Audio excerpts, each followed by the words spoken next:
Terima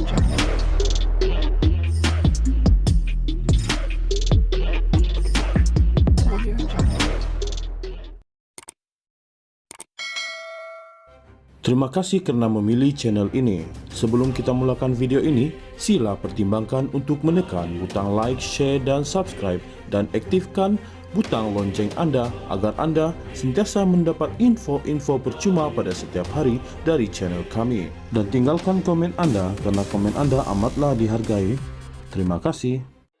Speaker Dewan Rakyat Tan Sri Azhar Azizan Harun wajar mengkaji semula keputusannya mengenai status bekas Perdana Menteri Datuk Seri Najib Razak sebagai seorang ahli parlimen. Ahli Parlimen Pasir Gudang Hassan Abdul Karim berkata, jika dibaca perkara 48/1/I Perlembagaan Persekutuan, jelas Najib sudah kehilangan kelayakan sebagai ahli parlimen. Katanya, biarpun Najib ada memfailkan permohonan pengampunan kepada Yang di-Pertuan Agong Al-Sultan Abdullah Riayatuddin Al-Mustafa Bilal Shah, tetapi prosiding pengampunan diraja itu belum didengar dan lembaga itu bukannya mahkamah. Pengampunan Najib kepada Yang di-Pertuan Agong mesti atas nasihat Perdana Menteri.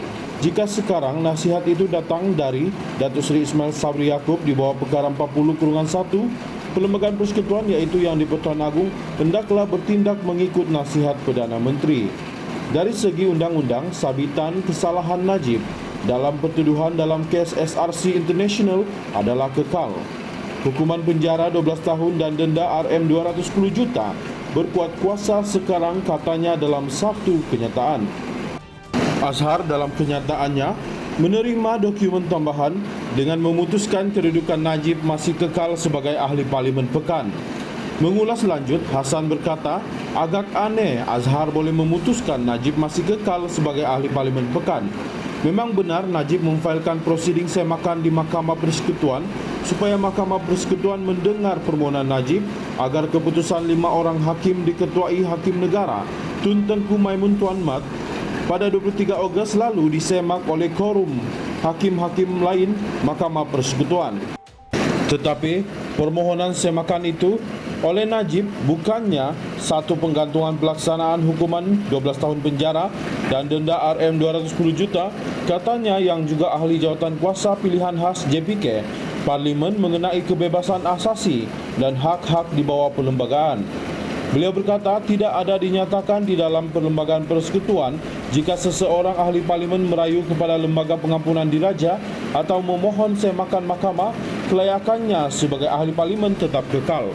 Sebaliknya, apa yang dinyatakan dengan jelas di bawah perkara 48/1/I Perlembagaan Persekutuan ialah jika pesalah itu yang telah dijatuhi hukuman penjara tidak kurang daripada 1 tahun atau denda yang tidak kurang daripada RM2.000 dan dia tidak mendapat pengampunan bebas, dia hilang kelayakan sebagai ahli parlimen, katanya. Perkara 48/1/I antara lain menyatakan seseorang hilang kelayakan untuk menjadi ahli mana-mana satu majlis parlimen jika dia disabitkan atas sesuatu kesalahan oleh sesuatu mahkamah di persekutuan dan dihukum dengan pemenjaraan selama tempoh tidak kurang daripada 1 tahun atau denda tidak kurang daripada RM2.000 dan dia tidak mendapat pengampunan bebas. Mengulas lanjut, katanya keempat-empat syarat kehilangan kelayakan sebagai ahli parlimen itu ada pada Najib. Keputusan Mahkamah Persekutuan itu keputusan terakhir dalam sistem mahkamah di Malaysia. Tidak ada lagi yang lebih tinggi daripada Mahkamah Persekutuan dalam sistem perundangan Malaysia. Tidak ada penggantungan pelaksanaan diberikan oleh Mahkamah Persekutuan kepada Najib. Ini bermakna semua syarat kehilangan kelayakan sebagai ahli parlimen ada pada Najib sekarang, katanya.